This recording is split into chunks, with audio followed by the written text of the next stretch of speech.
Recording in progress. Gravando. Boa noite, Fabrícia. Seja bem-vinda. Tudo bom? Ótimo. Bom, vamos lá, começando então nosso encontro gratuito aqui do Karma Yoga para falar um pouquinho sobre a cura das relações. É o tema que eu gostaria de trazer aqui hoje para vocês. Nossa, muita coisa para falar sobre esse tema. E antes de adentrar assim nele, eu queria checar com vocês como vocês estão se sentindo em meio a essa lua cheia. A gente teve uma lua cheia aí agora nesse final de semana. Tá me ouvindo, Bah? Ou não tá me ouvindo? Estão me ouvindo bem? Sim? Tá. Tivemos uma lua cheia aí nesse final de semana, que estava inclusive no signo de Libra. Não sei quanto vocês realmente acompanham essa parte mais de astrologia, mas vou dar só uma contextualização, né? A gente não precisa ir para um lugar muito místico quando a gente fala assim de astrologia. Eu particularmente gosto bastante de ir para um lugar mais prático. Então, quando a gente fala sobre, por exemplo, energias de lua cheia, o que isso quer dizer na prática? Quando a gente vai para a natureza, né, tá um pouco mais afastado da cidade, por exemplo, a gente tem uma oportunidade de se conectar de uma forma muito mais próxima aos ciclos da natureza, certo? Seja bem-vinda às meninas que acabaram de entrar, Mari, Camila, a gente acabou de começar, tá bom? Sejam muito bem-vindas.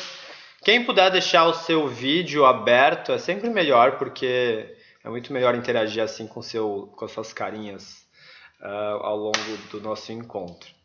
Massa, gratidão aí, Mari. Mas quem não puder também tá tudo certo, tá? Mas enfim, eu tava falando um pouquinho sobre a lua cheia. E o que quer dizer a lua cheia na prática? Quando a gente vai para a natureza, a gente consegue estar em maior contato com os ciclos que acontecem à nossa volta.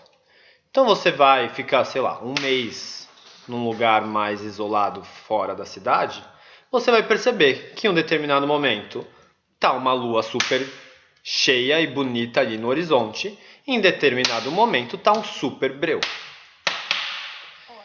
Mas na prática, no que isso impacta, o que isso significa, né?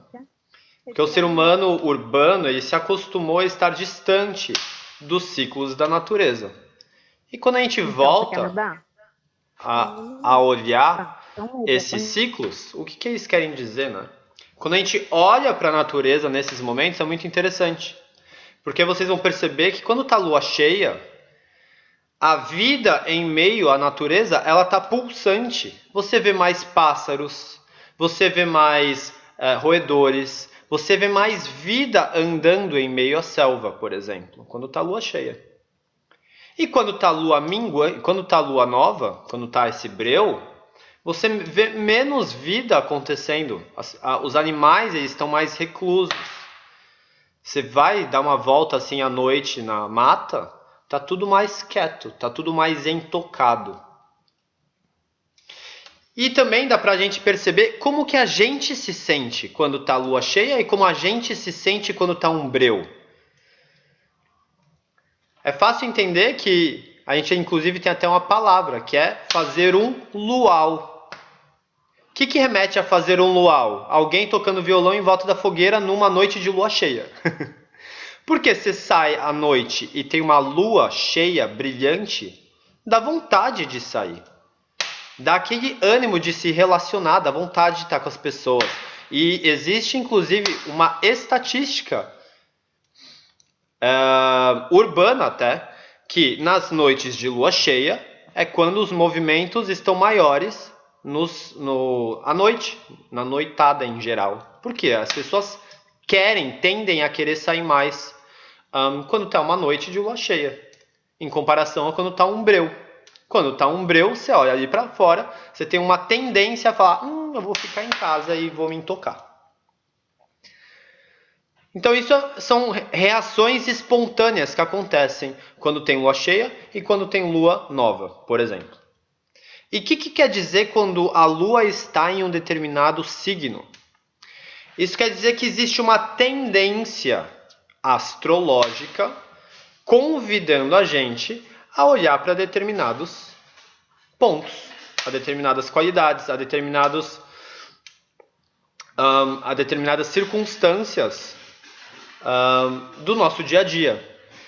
Essa lua cheia que passou, ela estava exatamente no signo de Libra. Para quem não conhece, o signo de Libra tem essa simbologia da balança. E é muito conhecido, né? O signo de Libra é muito conhecido por sempre estar em dúvida. Por quê? Porque ele sempre está buscando esse equilíbrio. E ele é o grande signo que está relacionado às relações. Por que isso? Não sei se todos sabem. Vou contar uma historinha aqui, eu juro que é rápida, tá? Não sei se todos sabem, mas há milhares de anos atrás, a Terra era conhecida por, ao invés de ter 12 signos, na verdade ela tinha 10 signos. Nossa, que interessante. Quem já tinha ouvido falar sobre isso? Então, já vão sair do encontro de hoje com uma coisa a mais para contar. Existia um tempo em que a Terra era conhecida por ter 10 signos ao invés de 12. Mas então o que aconteceu que do nada surgiu 2 signos? História rápida, eu juro que eu vou resumir. Ela podia ser mais longa, mas eu vou resumir. Vocês talvez já ouviram falar na civilização que foi extinguida, conhecida por Atlantis. Todos já ouviram falar em algum momento, talvez numa conversa de boteco. Atlantis. Atlantis, ou Atlântida, era uma civilização de uma ilhazinha que ficava ali no meio do Oceano Atlântico.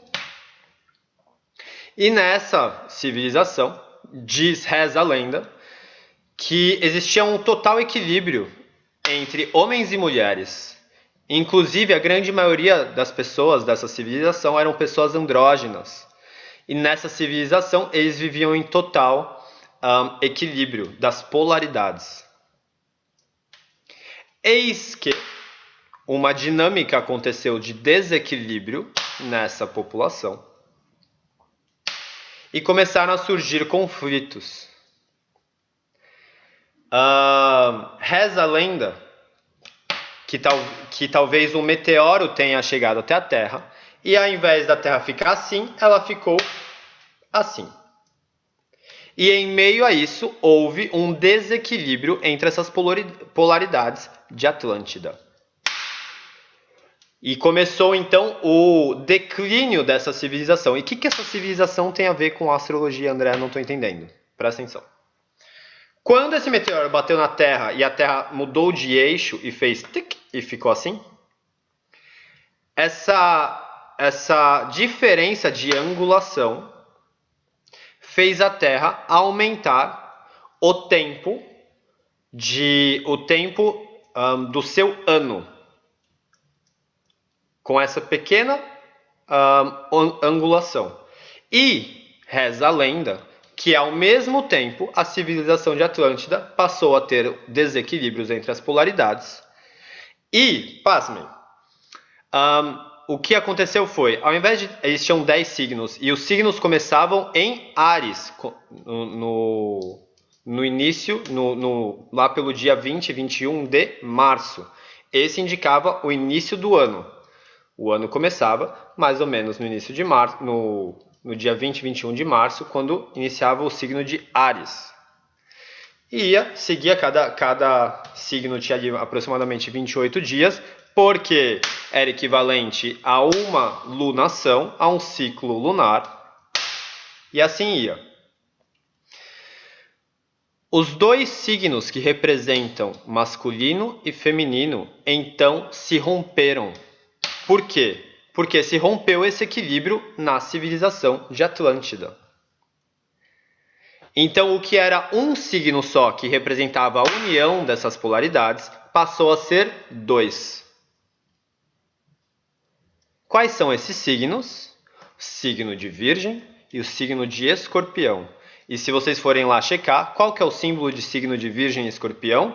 Um Mzinho e uma bolinha, e um Mzinho e uma espadinha. Por quê? Um representa a polaridade feminina e o outro a polaridade masculina. E o signo que foi escolhido para ficar exatamente no meio deles, entre Virgem e Escorpião, é o signo de Libra, que equilibra as duas polaridades, masculino e feminino. Historinha que vocês podem contar quando vocês estiverem divertindo os seus amigos. Chega na roda e fala: você sabia que já existiram 10 signos do zodíaco e isso mudou quando a civilização de Atlântida começou a entrar em colapso? Todo mundo vai virar e falar: nossa, que? E aí vocês têm os seus 5 minutos de glória, vocês podem contar essa história. Estou contando isso por quê? Porque o signo de Libra representa esse equilíbrio entre as polaridades. E o signo de Libra representa o equilíbrio das relações. Contei essa história para chegar aqui. E nessa última lua cheia que teve esse final de semana, a gente teve uma lua cheia em Libra. Então, talvez, chegou para você alguns convites para você repensar sobre como você está lidando com as suas relações. Como você está conduzindo as suas relações? Será que você está satisfeito com as relações que você está criando? Será que você está dissatisfeito? Será que as relações que você está criando realmente estão te nutrindo? Estão te auxiliando para equilibrar essas polaridades? Ou será que essas relações, na verdade, estão te trazendo maiores desafios? E ao invés de colaborar para você equilibrar essas polaridades, talvez elas estejam... qual a palavra? Criando maiores desafios para você em meio a essa relação entre as polaridades. São algumas reflexões que essa lua cheia em Libra faz. Talvez você possa ter sentido, talvez não, e está tudo bem. E eu decidi trazer esse tema para a gente conversar um pouquinho sobre ele hoje, porque, em especial, nesse último final de semana, eu tenho percebido movimentos muito fortes na minha própria vida pessoal, me questionando sobre esses pontos das relações. E eu gostaria de trocar um pouquinho com vocês a respeito desses questionamentos e desses aprendizados que eu venho tendo. Talvez isso reverbere na trajetória aí que vocês estão tendo, cada um no seu caminho. Quando a gente fala sobre relação, ou relação entre as pessoas, ou cura através das relações, é importante que a gente entenda como que as relações são criadas. Por que o ser humano é um ser relacional? Não sei se vocês sabem, mas existiram pesquisas onde o bebê era literalmente afastado da sua mãe e ele tinha tudo o que ele precisava para sobreviver. Tinha alimento, tinha bebida, tinha proteção, mas ele não tinha afeto, ele não tinha relação. O que acontecia? Todos os bebês morriam. Olha que interessante. O ser humano que não se relaciona morre de uma forma muito mais precoce. Não é interessante? Mesmo tendo as suas necessidades básicas supridas, como comida, bebida, segurança, etc. A relação é uma necessidade fundamental para a sobrevivência humana. E bom, como que a gente cria então o nosso senso de relação, já que isso é tão crítico para a nossa sobrevivência? O ser humano, quando ele nasce, ele é uma das espécies em que a sua prole é uma das mais vulneráveis que existe. Pô, deixa um bebê solto, tipo, ele não sabe fazer nada. Tipo, nada, por meses. Não é que ele não sabe fazer nada por um dia, ele não sabe fazer nada por meses. Tipo, é um negócio totalmente vulnerável. Então ele anseia por uma relação, por uma questão de sobrevivência literal. Sem a relação, ele morre, porque ele não sabe fazer nada quando ele nasce. E é muito interessante porque nos primeiros meses de vida de um bebê, o bebê não sabe separar o que é dele e o que é fora dele. Para o bebê, tudo é ele. Então, o bebê que acabou de nascer, ele olha para a mãe, ele acabou de nascer, ele estava dentro da mãe. Ele acabou de nascer, ele olha para ela, ele acha que ela é ele, é uma coisa só. Ele não tem esse senso de separação de mãe e eu. É uma coisa só. E isso se permanece aproximadamente pelos 3 primeiros meses de vida. O bebê acha que tudo o que está acontecendo é sobre ele. E isso é muito determinante. Por quê? Se o bebê está em um ambiente que talvez seja um ambiente mais instável, por exemplo, ele vai começando a criar um senso de eu instável. O que isso quer dizer? Se o bebezinho está ali no canto dele e começa a ter uma discussão, por exemplo, ele não consegue ter discernimento de que aquela discussão é por alguma outra razão, qualquer que seja, além dele. Ele acha que tudo está acontecendo por causa dele. Então, se tem uma discussão do lado do bebê, assim, sei lá, sua mãe esqueceu de comprar abacaxi no mercado, o bebê acha que é por causa dele que a discussão está acontecendo, porque ele não tem esse senso de separação. E aí, depois desses primeiros meses, a gente tem um primeiro choque que todo ser humano passa, que é a primeira percepção de separação entre o bebê e a mãe. Nesse primeiro senso de separação, o bebê começa a entender, isso sou eu, meu corpo, e isso é o corpo da minha mãe. Caraca, são coisas diferentes. E isso é chocante. Porque a partir do momento que ele se sente separado, ele se sente vulnerável, ele se sente faltando algo. O que falta para o bebê? Falta leite, falta acolhimento, falta afeto, falta um monte de coisa que a mãe dá. Então, esse primeiro senso de separação que todo ser humano passa, ele é o primeiro senso de choque, de separação, entende? E é por isso que num primeiro momento o bebê é tão atrelado à mãe. Porque antes ele se via parte dela e depois o primeiro rompimento é com a mãe.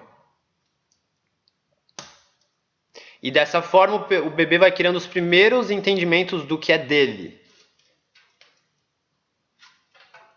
Só que dependendo como isso acontece, como essa passagem acontece, isso pode gerar várias consequências para a pessoa. Porque talvez nessa transição, esse bebê ele não consegue discernir, por exemplo, os seus próprios limites.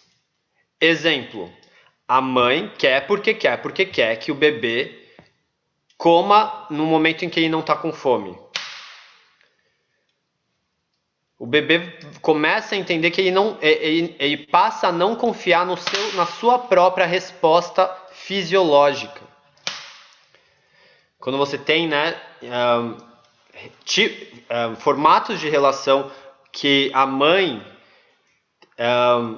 não permite escutar essas necessidades do bebê, isso pode gerar consequências bem sérias do bebê não entender os seus próprios limites. Né? Esse começo dos primeiros meses, primeiro ano, ele é muito chave. Por quê? É nesse momento que o bebê, a criancinha, começa a entender o que é dela e o que é fora. Mas é muito interessante aqui, e eu utilizo a minha própria história para falar sobre isso. Porque quando eu era pequeno, eu literalmente não tinha a menor noção do que era o meu próprio limite. Tudo o que eu queria era atender aos limites dos outros. Aos limites não, às necessidades dos outros. O meu olhar ele era muito mais atento para o que os outros queriam e demandavam de mim do que para o que eu mesmo queria. Por quê? Porque a cada vez que eu escutava o que era meu, exemplo, eu ficava triste. Existia algum tipo de fala falando, não fica triste. Quando eu ficava mais comportado e mais quietinho em um ambiente, eu percebia que as pessoas ficavam felizes quando eu fazia isso e inclusive me elogiavam. Então eu fui aos poucos entendendo que se eu faço o que querem de mim, eu sou aplaudido e eu ganho afeto. Se eu faço o que não querem de mim, eu sou criticado e eu fico de castigo. Então, faz sentido eu tender a fazer o que querem de mim. Só que isso é uma dinâmica muito perigosa, porque pouco a pouco isso pode gerar um senso de você não conseguir identificar o que é teu, o que você quer, o que você precisa, qual que é o seu limite. Porque você sempre estava preocupado com o que era do outro. E vou contar um pouquinho para vocês, né, sobre a minha trajetória. O meu maior desafio, assim, né, em termos terapêuticos, em termos, enfim, da minha própria história, sempre ia e sempre terminava num lugar que era o meu anseio pelo reconhecimento do meu pai. Isso na minha trajetória sempre foi algo muito forte. O quanto eu desejava que meu pai me reconhecesse, me visse, me admirasse. E dentro de mim eu tinha uma sensação muito forte de que não importa o que eu fizesse, nunca era o suficiente.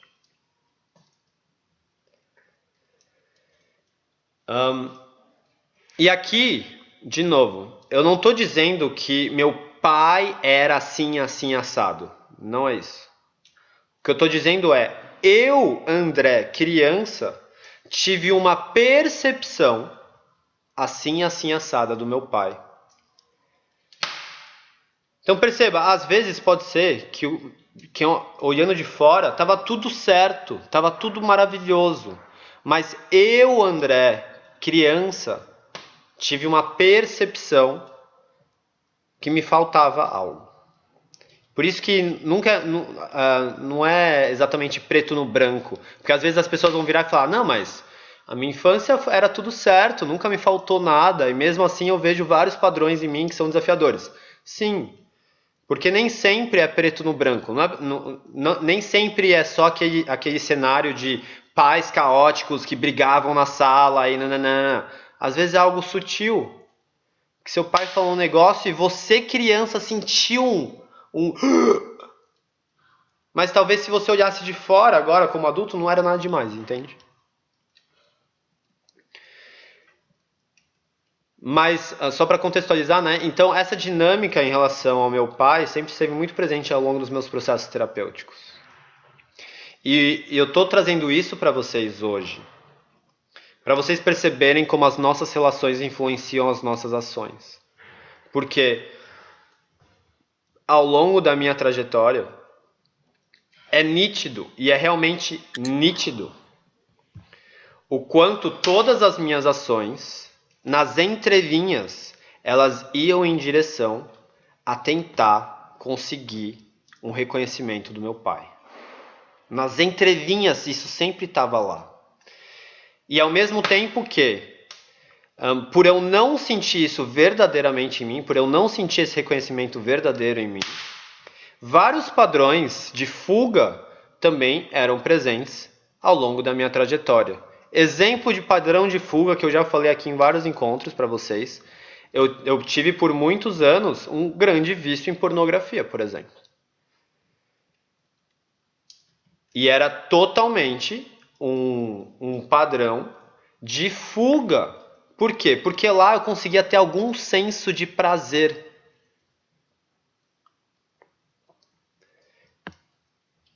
Lá eu conseguia de alguma forma preencher esse espaço vazio, mesmo que temporariamente. Esse espaço que eu nunca conseguia preencher pelo anseio que eu tinha do meu pai me reconhecer.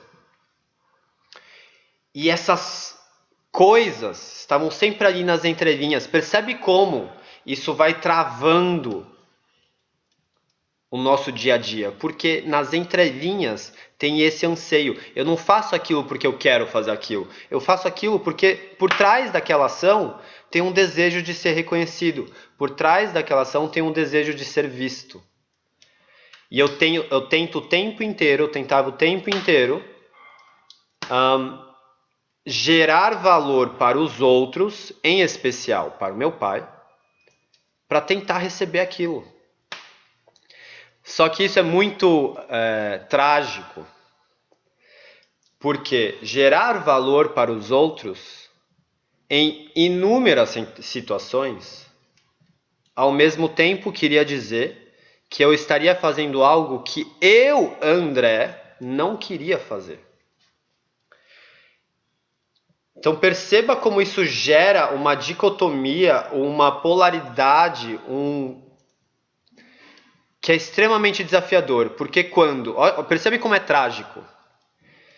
O que eu mais desejo, ou o que eu mais desejava, que era obter o reconhecimento do meu pai, fazia com que eu tomasse decisões que ao mesmo tempo iam na contramão do que eu queria. Olha como é trágico.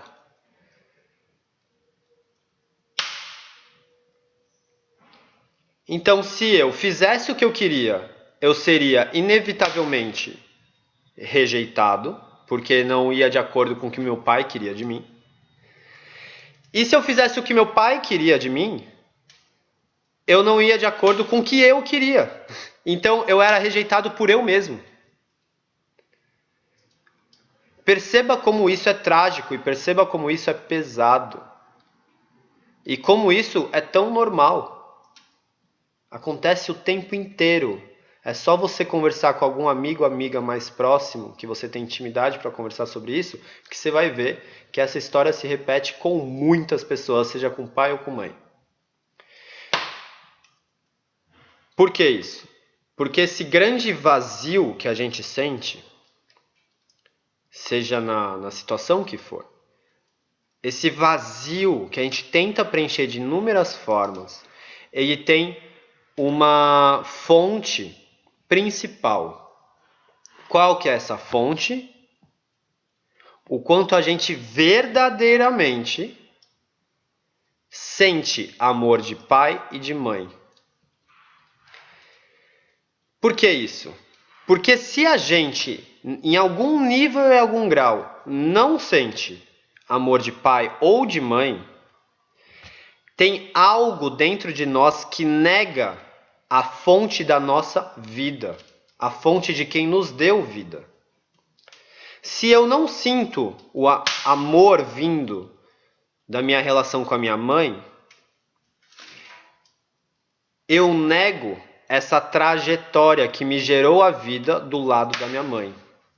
Se eu não sinto um verdadeiro amor vindo do meu pai, eu nego essa trajetória que me gerou vida do lado do meu pai. Então, quando a gente fala sobre preencher esse vazio existencial interno, a gente está falando de rebobinar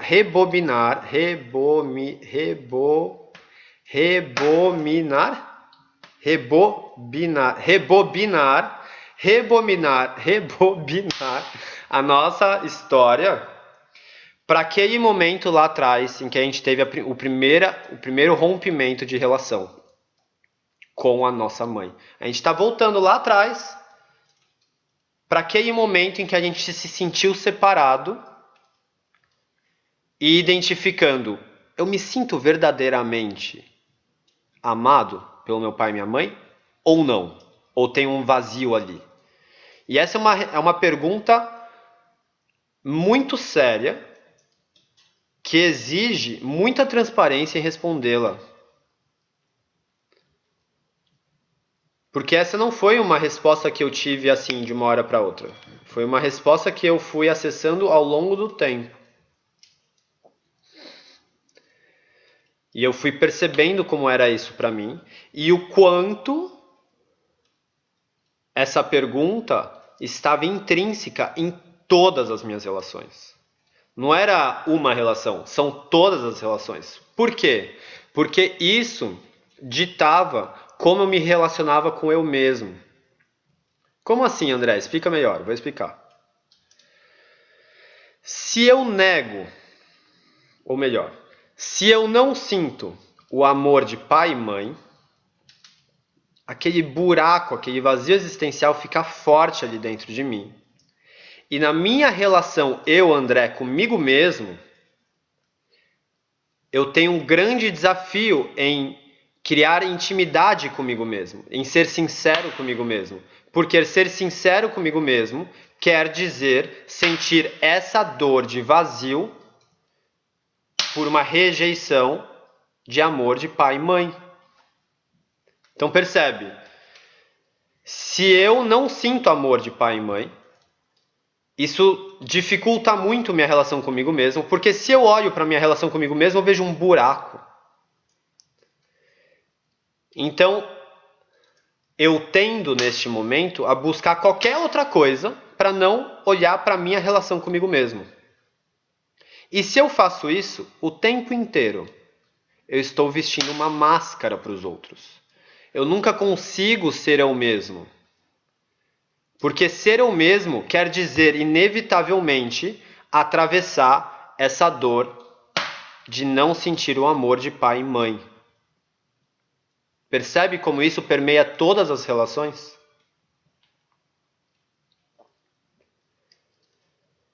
Porque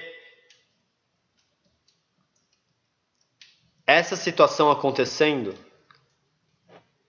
te cola em uma máscara, em uma armadura, que é a armadura que você vai entender que é o que as pessoas à sua volta mais estão querendo de você. E você cola nessa armadura. E é por conta disso que as pessoas, por exemplo, escolhem profissões para agradar os pais. É por conta disso que pessoas escolhem parceiros e parceiras para agradar os pais. E por aí vai. São histórias extremamente comuns que você vê aí, normatizadas. Quantas pessoas vocês conhecem que desejavam fazer um tipo de trabalho, um tipo de profissão, mas estão assim numa situação totalmente diferente do que elas gostariam. E muitas com esse desejo de agradar quem? Principalmente pai e mãe, porque são as nossas primeiras relações. E é por isso que o quanto a gente recebe esse amor de pai e mãe é tão crucial quando a gente fala sobre a cura nas relações. E aqui que é o pulo do gato.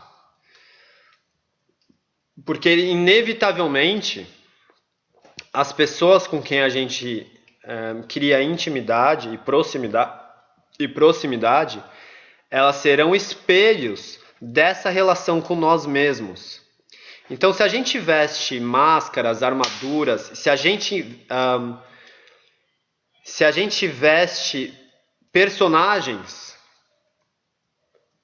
para estar com os outros, personagens que a gente sente que precisa ser para agradar os outros,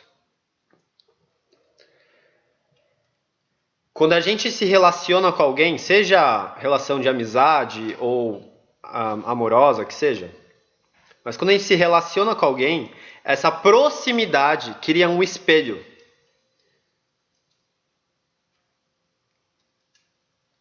E é nessa dinâmica que a maioria dos casais são criados e atraídos.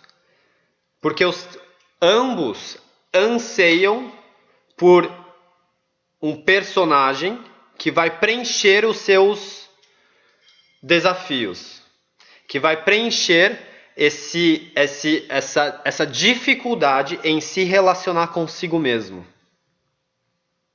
E aí você projeta tudo isso no outro. Né? O outro como a metade da sua laranja, o outro como a tampa da sua panela.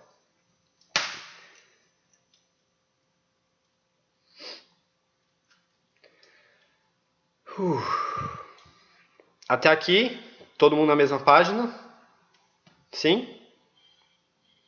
Tá beleza? Beleza? Alguém com uma super dúvida que eu gostaria de perguntar?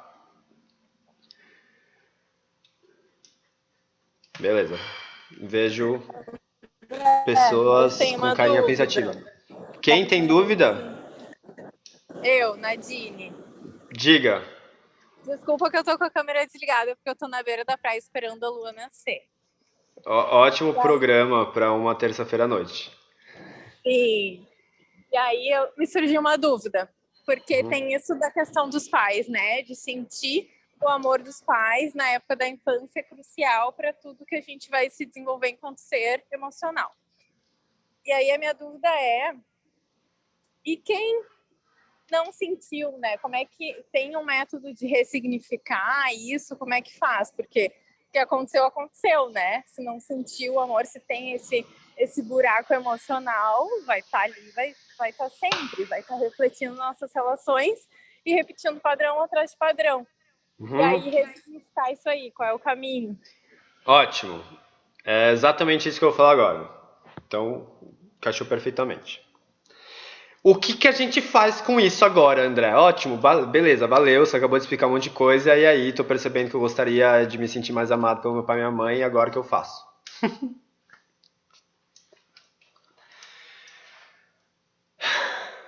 É interessante perceber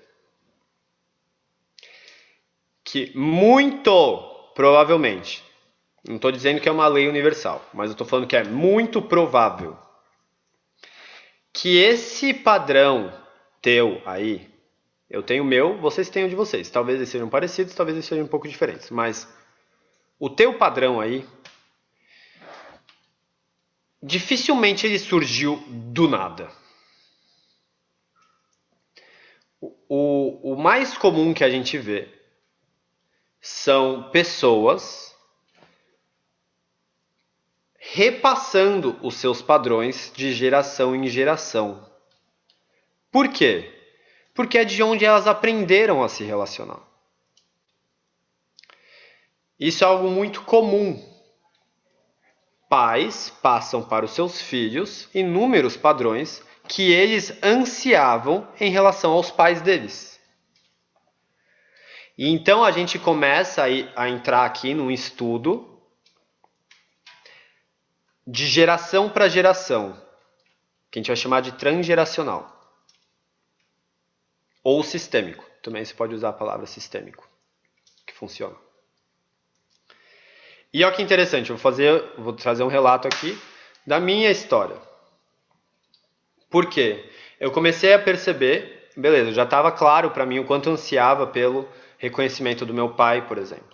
E a minha emoção mais desafiadora ao longo da minha trajetória sempre foi um medo e um sentimento muito grande de rejeição.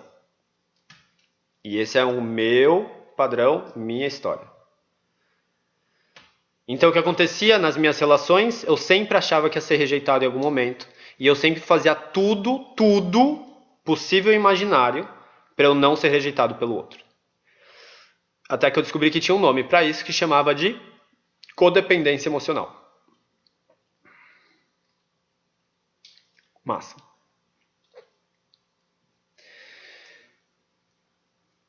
Isso para mim já estava claro num determinado momento, né?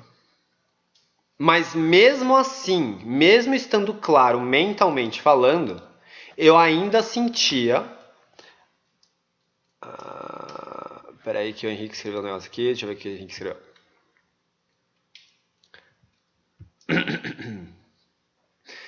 Henrique escreveu: acredito que tios, tias, primos e primas mais velhos tendem a passar também esse padrão quando há proximidade. Ao menos para mim, acaba não ficando focado na questão dos pais. O que acontece? Por que eu falo tanto de pai e mãe? Porque eles são as nossas maiores referências. Mas e quem, por exemplo, não tem pai e mãe tão presente? Pode ser que esse arquétipo, pode ser que esse rótulo seja ocupado por alguma outra pessoa. Pode ser, você tem, por exemplo, situações em que a figura da mãe ela era mais presente na avó. Pode ser que a figura da mãe era mais presente na tia. E daí vai inúmeras formas. Porém, existe sim um tipo de relação que é especificamente entre a mãe e o pai biológico. Né? E aí, se a gente vai fazer, por exemplo, um trabalho sistêmico, a gente leva em consideração tanto a mãe e o pai biológico, quanto a outra pessoa que ocupou esse cargo. Isso também é possível. Beleza? Mas aí, voltando para minha trajetória, né? Porque já estava claro para mim o quanto eu ansiava nisso, tal, e aí fui, né, fazendo todos os meus trabalhos, beleza, entendi, voltava para inúmeras situações de infância, tipo, putz, beleza, entendi, beleza, assimilei, beleza, nananã, e vai, volta, beleza. Só que em um determinado momento, eu percebi que eu nunca tinha acessado a dor que meu pai possivelmente sentiu de querer atender às expectativas do pai dele, no caso, meu avô. Essa dor eu nunca tinha acessado. E para mim, quando eu me permiti, quando eu realmente acessei essa dor, ela virou muitas chaves. Porque eu virei e falei: aquilo que eu tanto ansiava não é só meu. Ela tem uma história aí. Ela também tem a história da ânsia do meu pai com o pai dele. E talvez da ânsia do meu avô com o pai dele. E por aí vai, sei lá quantas gerações. Não. E eu pude ver nesse momento e sentir nesse momento o quanto cada um deles fez com tudo que podia fazer para tentar ser realmente visto, para tentar ser verdadeiramente reconhecido. Cada um do seu jeito.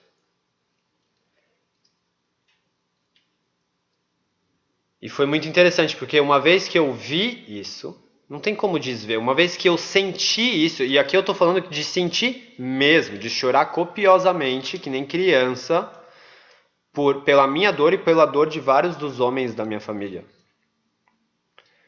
Hudson, acabei de ver que você levantou a mão, só vou concluir aqui e já te dou a palavra, tá bom, amigo? E dessa forma eu fui sentindo no meu corpo as estruturas da minha família criando novos formatos. Por quê? Porque aquele personagem que eu ansiava em criar para o meu pai começou a desmoronar. Tinham várias coisas que eu não tinha coragem de falar para o meu pai, eu não queria que meu pai soubesse, não queria que ele visse, porque eu queria sustentar uma figura de filho que pudesse estar em concordância com a expectativa de filho que ele queria. De novo, perceba, era um personagem que eu estava tentando sustentar para o meu pai conseguir me aprovar. Só que sustentar essa figura me feria. Da mesma forma que provavelmente feriu tantos homens da minha linhagem patriarcal, da minha linhagem paterna. Até aqui, tá fazendo sentido para vocês? Ótimo. Hudson, diga, amigo. Boa noite, não sei se vocês conseguem me ouvir. Conseguimos, tudo certo. Beleza. Eu queria só destacar que essa percepção sua é tão significante que através daí, se qualquer pai hoje conseguir ensinar essa percepção para o seu filho, dependente de como a maneira que ele foi criada, muda tudo, assim como mudou com certeza a sua vida. E tendo essa percepção agora, começa a mudar muitas outras coisas na minha vida, inclusive, né? Que aconteceu às vezes sem querer e agora fazendo todo sentido ao ouvir você falar isso. Só queria destacar exatamente essa percepção que você teve aí. Gratidão, gratidão, querido. E realmente muda tudo. Por quê? Eu não tenho filhos por hora. Mas o que acontece? Uma vez que eu acessei isso, eu começo a entender que ter um filho não é sobre eu educá-lo para ele ter a forma que eu gostaria que ele tivesse. Esse movimento, e é realmente um movimento de pai para filho, ou você também pode incluir a mãe aí. O movimento de mãe e pai, de pais para filhos, ele é um movimento. Essa mão aqui representa o filho. Essa mão aqui representa os pais. Essa relação é uma relação muito particular, porque essa é a única relação em que não existe troca. Uma vez que o filho pede, os pais doam. Se os filhos voltam, eles ficam aqui numa dinâmica que fica estagnada, fica um ping-pong. Mas se o filho toma o que é de direito dele de tomar, o que ele está tomando nesse movimento? Ele está tomando um movimento de vida. Ele recebe e os pais doam. Ele recebe, os pais doam. Ele recebe, os pais doam. Ele recebe, os pais doam. Até que chega o momento em que o filho, ele se vira para os pais e ele vai pro mundo. Isso quer dizer que ele não se relaciona mais com os pais? Não, não é isso que quer dizer. Mas é a partir deste momento em que ele realmente tem esse rito de passagem para a fase adulta. E isso acontece quando ele realmente integra a vida que ele recebeu dos pais. Então ele faz esse movimento para a vida dele. E ele consegue doar. E dessa forma ele doa, e doa, e doa. Se a gente tem um filho, filha aqui, e os pais aqui. Se esse filho e filha não se sente amado, ele não tem força para virar e ir. Porque ele vai continuar nessa dinâmica, ansiando para receber mais. Entende? Então, a partir dessa história que eu estou falando, que é a minha trajetória, vocês também podem entender que uma vez que eu reconheci toda esse padrão da minha linhagem paterna,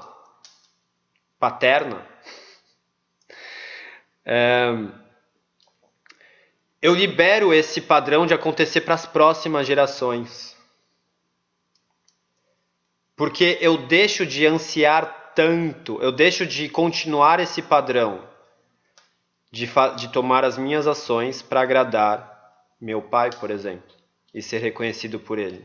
Eu posso finalmente reconhecer meu pai, meu avô, bisavô, tatravô, e todos os homens da minha família, pelo que eles são e não pelo que eles fizeram.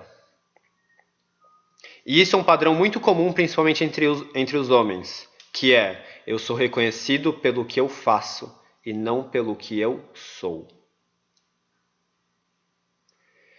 Então, quando eu consigo perceber tudo isso, eu consigo me olhar e olhar para todos os homens e falar, cara, agora estou vendo pelo que você é, não pelo que você fez, nem pelo que você faz. Tô te vendo. Tô vendo o que você sofreu para tentar ser visto. E tô te agradecendo por essa trajetória, porque todos esses homens ansiavam por alguém ao longo dessas gerações que pudesse vê-los, todos eles, pelo que eles são. E nesse momento algo muito especial acontece. O que é esse algo muito especial que acontece? Quando eu volto o holofote para eu mesmo, eu consigo criar intimidade comigo mesmo, porque aquele vazio existencial que antes era tão desafiador de eu olhar, agora ele está mais agradável, porque eu me vejo com o meu valor, da minha trajetória e da minha história. Dessa forma, eu começo a criar confiança em me mostrar através da minha relação com eu mesmo, que agora eu consigo olhar, eu consigo transparecer isso, sem mais ter que vestir armaduras para agradar os outros, mas principalmente sendo quem eu quero ser. Não mais para tentar agradar, mas para ser o que eu desejo ser. E é por isso que a nossa relação com nós mesmos impacta todas as outras, porque agora eu me apresento sendo eu. Me apresento definindo os meus próprios limites. Me apresento definindo as minhas próprias vontades, meus desejos. E não naquilo que eu achava que eu precisava definir para que você me reconhecesse e me visse. Uma vez que eu faço isso, essa dinâmica de espelhos entre as relações começa a gerar um movimento em cadeia. Porque se você encontra alguém verdadeiramente liberto, isso vai te gerar um incômodo. Porque ver alguém extremamente liberto deixa escancarado o quanto você ainda está aprisionado nos seus padrões e nos seus personagens. E aqui restam duas alternativas. Atravessar esse incômodo de estar aprisionado e atravessar essa armadura para então se sentir mais liberto mesmo, ou sustentar essa armadura mais. Eu vi, então fecho. Eu vi, eu fecho. Eu vi, eu fecho. Sabe quando você olha assim pela beiradinha da porta e fala, me assustei e volta, fecha. Mas tem uma notícia boa. Qual que é a notícia boa? Porque invariavelmente, ao longo de ciclos e ciclos de vidas e vidas, invariavelmente, essa situação de será que um dia você vai atravessar essa dor e vai realmente abrir a porta para dissolver essas armaduras? Será que esse dia vai acontecer? A notícia boa é que invariavelmente esse dia vai acontecer. Não é uma questão de se ele vai ou não vai acontecer, mas sim uma questão de quando ele vai acontecer. Pode ser que seja hoje, pode ser que seja daqui uma semana, um mês, pode ser que seja daqui uma vida, 3 vidas, 10 vidas, 100 vidas. Em algum momento, você vai abrir essa porta e atravessar essa dor. Essa é a boa notícia. E as nossas relações que a gente tem com as pessoas à nossa volta, elas são o tempo inteiro um espelho para a gente responder essa pergunta. Até quando a gente vai sustentar esses personagens que a gente cria para tentar agradar os outros. E quando a gente vai abrir a porta para verdadeiramente ser quem somos? A todo momento. E é essa beleza das relações. Porque elas automaticamente geram um movimento em cadeia. Entre as gerações, entre os parceiros e parceiras, entre as amizades e por aí vai. Então, quando uma relação muda, todas começam a mudar. Porque elas são impactadas pelo espelho que elas são, uma das outras.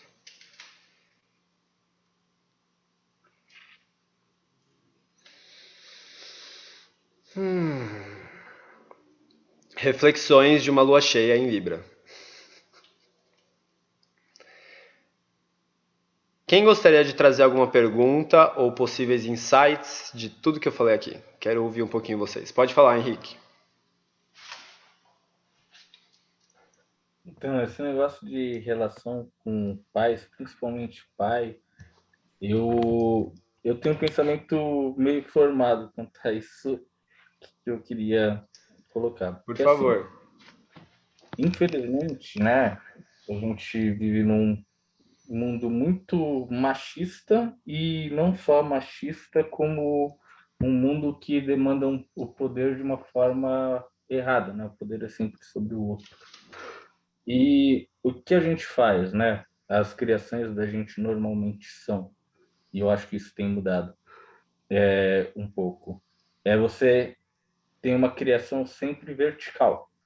Então, o pai manda no filho, que vai crescer e vai mandar no filho dele, que vai crescer e vai mandar no filho dele, e assim vai passando adiante sempre, né? Isso daí não tem um retorno. E o que acontece? E aí é onde eu acho que muda muito, que por exemplo, eu tinha uma relação muito boa com meu pai, eu acho que até pela perda dele que me deu um impacto muito ruim assim na vida. Porque o que acontece? Acho que demanda dos pais também essa questão dessa verticalidade, mas demanda dos filhos também esse retorno, né?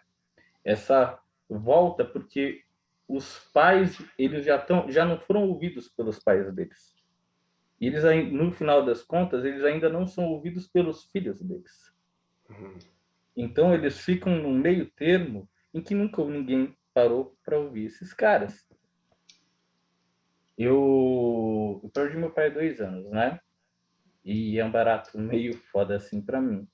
Mas eu tinha uma relação com meu pai muito de amizade. Então meu pai falava assim: eu tenho 3 filhos, mas em você eu tenho um amigo. E é muito punk porque meu pai tinha alguns problemas de saúde, eu acabava cuidando dele um pouco também. E quando você consegue pegar essas duas beiradas aqui, tá? Você cuidou de mim até aqui, mas agora eu sou homem que nem você, eu tenho meus princípios, eu tenho meus meios, eu sou eu, né? Eu estou um ser humano completo. E você consegue jogar esse ping-pong, fazer essa troca, a relação flui, né?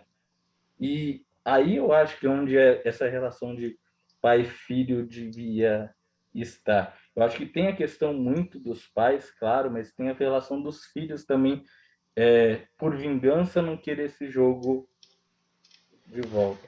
Tem gratidão, Henrique, por trazer esses pontos, são ótimos. Eu quero trazer alguns pontos em relação a isso que você está trazendo, que são realmente muito bons.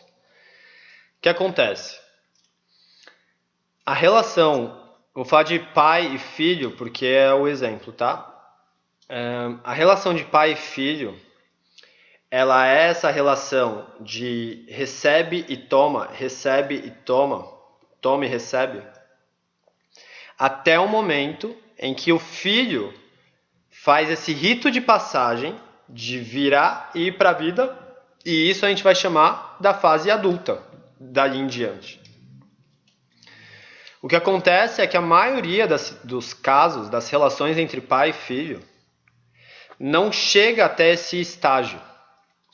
E a gente vê adultos em que o adulto ali ainda está no papel da criança, ansiando por receber mais dos pais.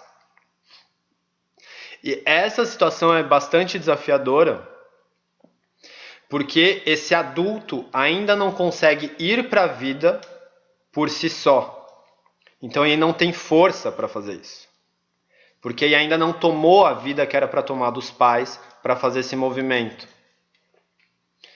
Uma vez que ele faz esse movimento, ele está dando uma abertura para que um novo personagem, para que uma nova relação seja criada entre pai e filho.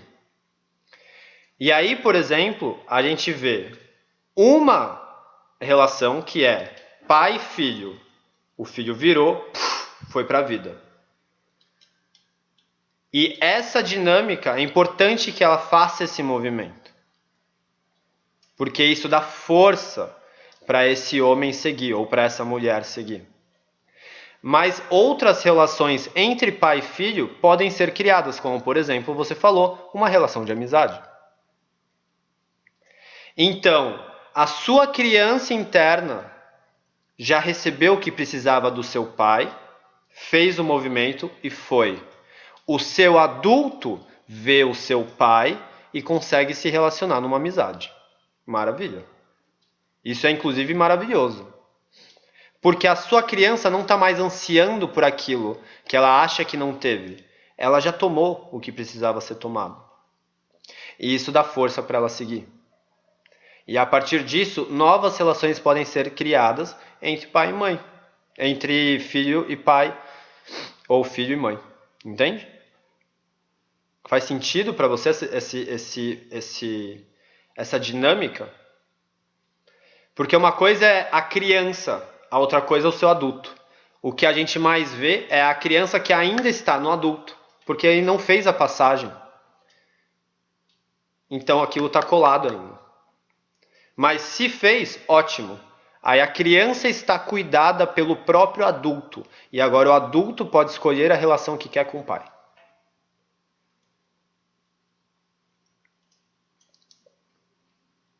Faz sentido essa dinâmica?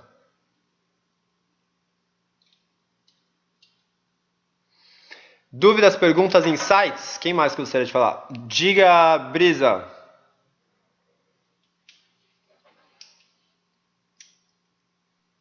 Olá, gente. Seja Que bem-vinda, querida. maravilha. Gratidão, André. Gratidão, Henrique. Que bênção essa troca. Acabei de levantar, fiquei um pouquinho ofegante, mudei de posição aqui. Estava escutando deitada. E, nossa, que partilha bacana. Eu sou consteladora sistêmica. E isso que vocês estão colocando assim é essencial para as nossas relações. É impossível a gente se relacionar com alguém que ainda tem esse casamento com os pais, né, de maneira a suprir expectativas. Então, isso que você trouxe, assim, de reconhecer o pai, chegar nesse ponto, de reconhecer o pai, a mãe, como amiga, um amigo, é chegar ao ponto de falar, mãe, eu vejo você, eu agradeço tudo que eu recebi, eu aceito que você é humana, assim como eu, e que você também erra, e que você também está na sua jornada evolutiva, e eu me libero de todas as suas expectativas. E eu te libero também de todas as expectativas que eu criei sobre você. E então eu sigo as minhas escolhas, e assim que for necessário um auxílio, eu posso voltar a pedir. Mas você pode ficar tranquila que eu vou procurar você. Você não precisa se preocupar comigo. No que eu precisar, eu posso contar contigo. Se assim você querer também. E assim eu sou livre, porque eu escolhi. E ali a gente então dá esse passo.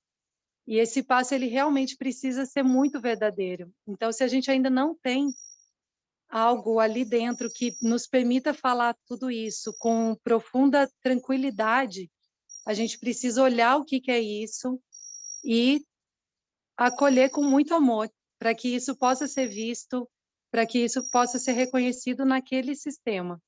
Então, essa prática que a gente está fazendo hoje, eu sinto que você, André, está conduzindo assim de uma maneira muito, muito bacana, porque está também partindo da sua biografia, né? Então, é um caminho que você percorreu e que você pode falar sobre ele, trazendo essa liberação, né, para cada biografia presente. Então, eu quero poder escutar mais e contribuir mais, que aí está muito caloroso aqui para mim. Gratidão. Gratidão imensa, querida. Nossa, gratidão assim pela sua fala, muito, muito mesmo. É exatamente isso, né? E também quero trazer um ponto assim para vocês que estão ouvindo, que por muito tempo eu conseguia entender até essa dinâmica de forma cognitiva, racional e mental. Mas é totalmente diferente sentir de coração. Quando eu falo, né? Eu senti a dor que meu pai sentia de tentar ser visto e reconhecido pelo meu vô, no caso o pai dele.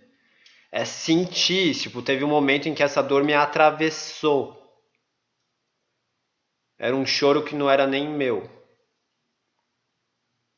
E quando terminou foi tipo, agora eu tô sentindo a tua história. Agora eu tô sentindo o que estava por trás das tuas ações também. Das tuas ações que muitas vezes eu julguei e rejeitei. Mas que agora eu tô vendo de onde tá vindo. E é da mesma dor que eu sinto com você. Então percebe como isso libera todo mundo. Sabe? E é um movimento duplo, né? Porque libera todo mundo e ao mesmo tempo eu sou invadido por essa força de vida. De tipo, recebi o que eu queria. Porque eu vi a história do meu pai e eu me vi nela. Então essa força de vida vem automaticamente, com a mesma potência. É um estilingue, né? Você sente aquela dor e tipo, te dá vida depois. Hudson, eu não tenho certeza se você levantou a mão já naquela hora, se gostaria de trazer mais uma fala ou não. Não, tranquilo. Tô ouvindo agora. Foi Beleza, só tá bom. naquela hora. Obrigado. Gratidão. Massa. Fala, Quero Brisa. quero aproveitar aqui que houve essa oportunidade novamente. Essa dor que você falou, estilingue, é interessante. Tem um caminho que chama um curso em milagres. Não sei se alguém aqui já ouviu falar nesse caminho. É um caminho que fala da vida de Jesus, só que numa outra leitura, né? Então, coloca assim, a crucificação como a força do ego, né? Fazendo aquele movimento, e a ressurreição a força do que realmente é, né? Para além do ego. E aí, assim, com o que a gente fica, né? Nesse estilingue? A gente fica com a dor ou fica com aquele renascimento, né? Que aconteceu logo depois. E eu achei super interessante você falar sobre isso, porque no calendário cristão a gente acabou de passar por uma fase de reflexão disso que às vezes passa despercebido, né? E de repente numa roda como essa a gente está trazendo a essência desse momento para muita gente. Exatamente. Totalmente isso. Inclusive, né, é muito interessante perceber essa celebração em múltiplas culturas, porque a cultura cristã criou esse tempo, né, de Quaresma, Páscoa, etc. Mas as culturas pagãs, por exemplo, celebravam o equinócio nessa época também, né?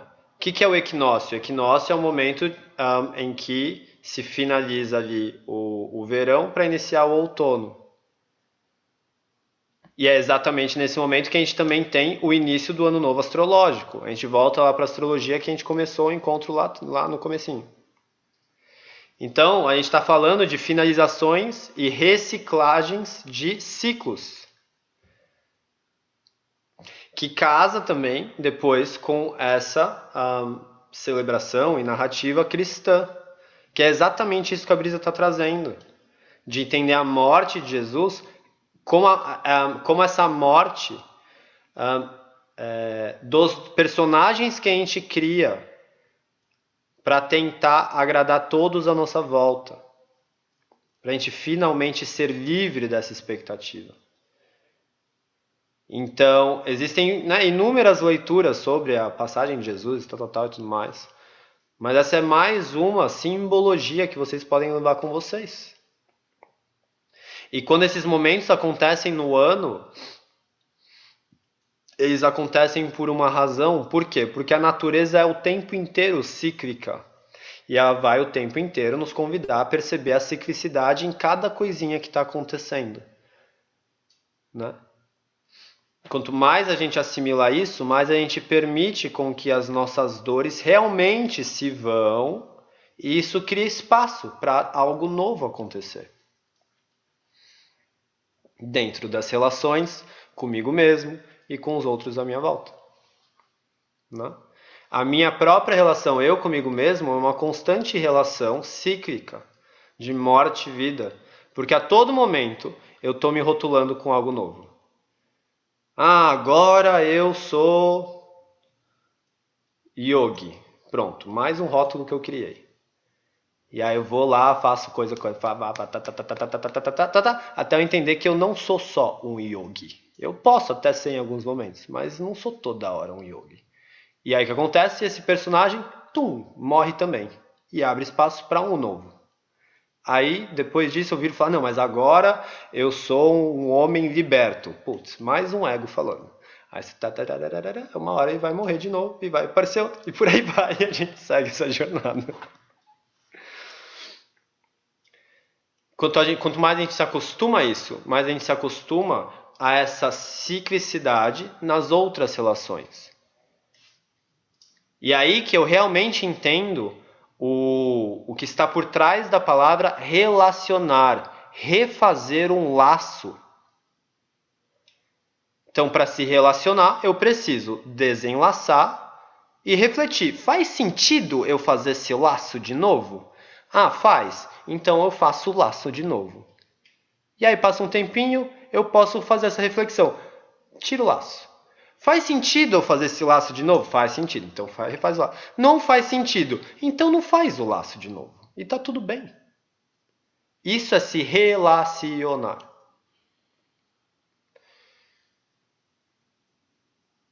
E isso você faz com você mesmo. Faz sentido eu continuar com isso que eu estou fazendo? Faz. Então você volta e faz o laço. Não faz. Não faz o laço. E assim você vai renovando a sua relação consigo mesmo. E ela vai ditar todas as outras. Em especial, eu fiz uma fogueirinha aqui atrás de mim que ela, sincronicamente durou o tempo da nossa conversa. Só para nos lembrar que tudo se transforma. Gente, eu quero zelar também pelo nosso tempo de conversa. E eu gostaria de finalizar só fazendo um check-out rápido. Vou convidá-las a cada um de vocês falar rapidamente qual é a palavra que melhor resume como você está se sentindo neste momento. Pode tomar um respiro profundo por aí. Se você fosse usar uma única palavra que representasse o que você está sentindo nesse momento, qual seria essa palavra? Quando você identificá-la, você pode compartilhar aqui, abrir o seu áudio, pode ser fora de ordem, e sinta-se à vontade de compartilhar.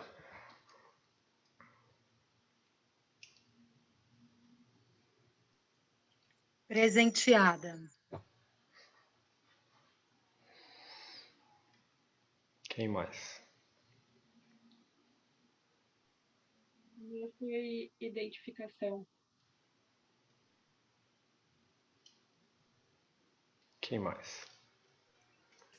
Consciência.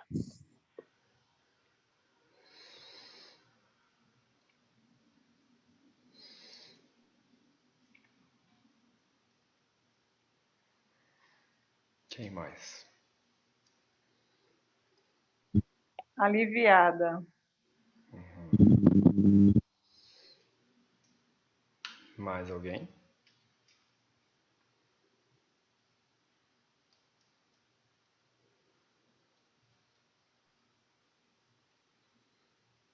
É a palavra ou é o sentimento? Se a sua palavra for um sentimento, pode ser um sentimento. Eu estou ansiosa. Quem mais?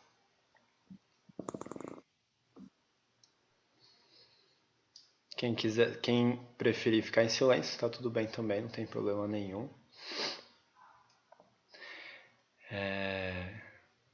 A palavra que me vem nesse momento é uma gratidão.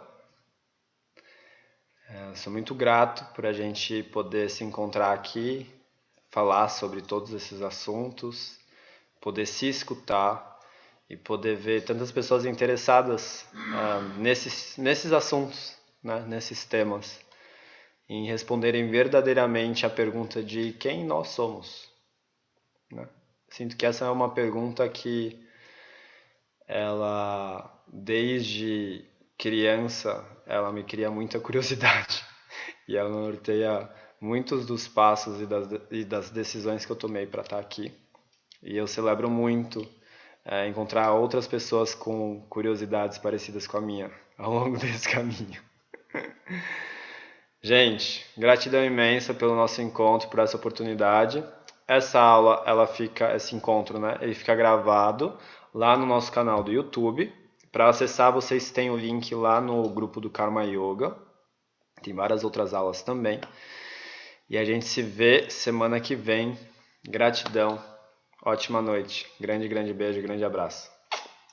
Valeu, gente. Tchau, tchau.